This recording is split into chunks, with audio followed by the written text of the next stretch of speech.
Episode 342, Strained Relationships. "Oh," Kathy said, surprised. She did as Belinda had told her and walked over to Alex.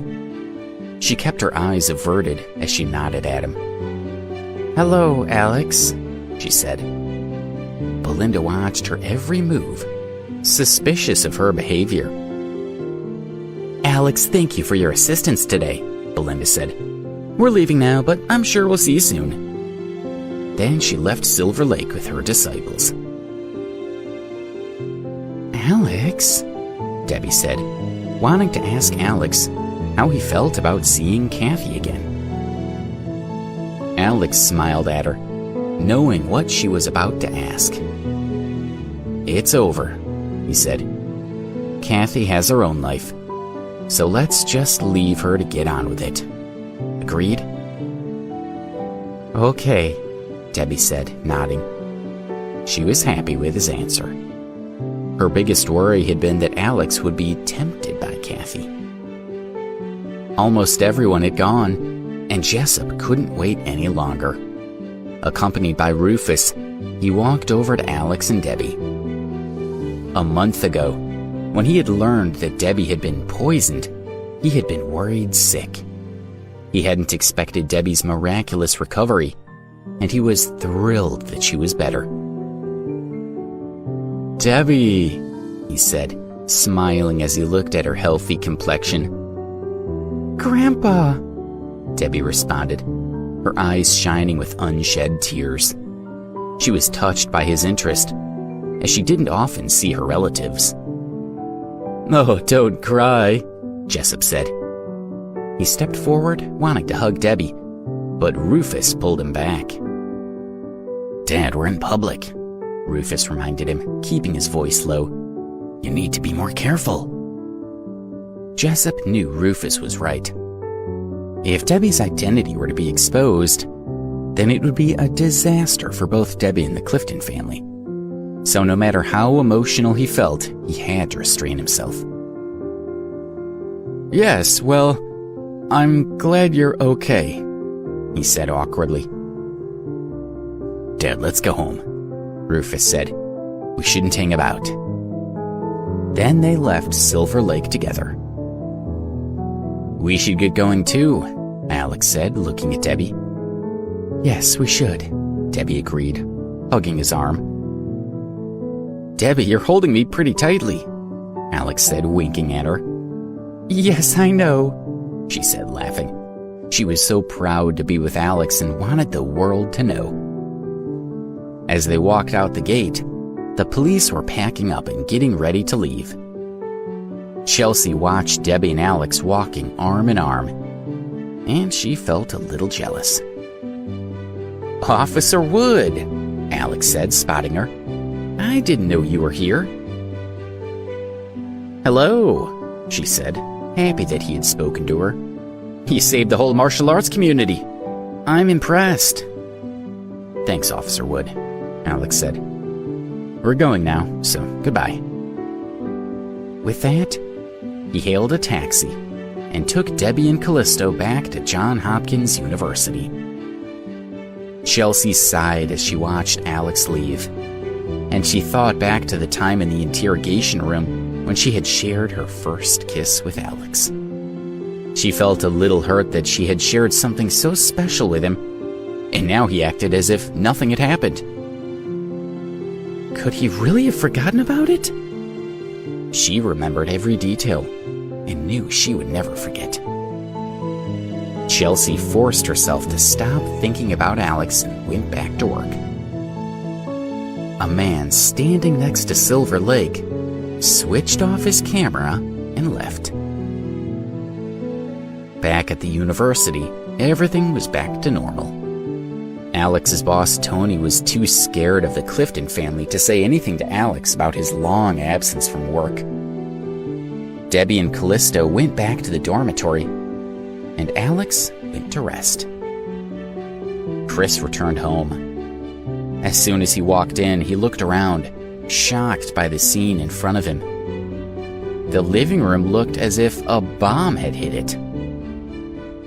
Art was sitting on the sofa in the middle of it all, smoking. "Dad," Chris said, walking over to his father. He was worried when he saw how tired Art looked. "Don't be too upset. We still have a chance. When the Blood Brothers arrive in Baltimore, I'm sure they'll deal with Alex. He won't defeat them." Art snorted and looked up at Chris. "Do you really think we can turn this around?" he asked. "No, son. We lost. We lost completely, and there's no hope. The Blood Brothers can't help us. They're worthless." Lee's failure had shaken Art, and he was extremely disappointed with the Blood Brothers. They had failed him twice now, and he was furious. "Dad, don't say that," Chris said. "We need Tyson's help to get back what we've lost. If you speak to him like that, then you'll make him angry." His father's thoughts were dangerous, and Chris knew he had to calm him down. The telephone in the living room rang, and Chris knew it was the Blood Brothers. Lee had always been in close contact with the Blood Brothers, so they knew about Lee's meeting with the martial arts community. Art was the only one who could answer this call, but he was far too angry and was spoiling for a fight. "Dad, answer it," Chris said. "We can't offend the Blood Brothers." Art slowly walked over and picked up the phone. "Mr. Stedman, what's happening?" a man asked. "How many martial artists have Lee killed? Have they been defeated yet?" Tyson was busy, so he had asked someone else to contact Lee and find out what was going on. They were all confident that Lee would have won easily. Art clenched his fist, really wanting to yell at the man. Chris watched him, his heart pounding. He knew his father couldn't afford to shout at anyone from the Blood Brothers gang. If he did, then not only would they receive no further help, but the Blood Brothers would send someone to avenge the insult. "No," Art said, forcing himself to remain civil. "Lee was killed. He had been misinformed regarding Alex's death, and he turned up just as Lee was about to kill all the martial arts leaders. Alex fought with Lee and killed him." "What? How's that possible?" The gang member was shocked. Lee was one of their strongest fighters, so how could he be dead? "Okay, I'll let Tyson know what happened as soon as he gets back." With that, he ended the call. Art fought for control. The Blood Brothers had failed him twice, causing him to lose a great deal of power, and now he couldn't even vent his anger at them. It was infuriating. He swept everything off the desk, sending it crashing to the floor. "Stop it," Chris said. "What's wrong?"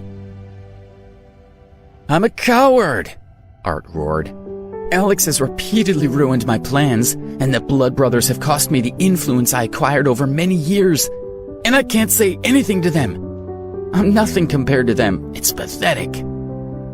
He shook his head and sighed. "Dad, everything will be okay," Chris assured him. "We'll regain our territory and influence. Our family will recover." The doorbell rang, and Chris went to answer the door. Standing on the doorstep was the man Chris had sent to follow Alex to the Appalachian Mountains. "You said Alex was dead," Chris said, snarling at him. He was so angry that he shoved the man, knocking him to the ground. "Mr. Stedman, I'm sorry. I made a mistake," the man said, holding up his hands. "But we've discovered something that may be of interest to you. Please, give me a chance to explain."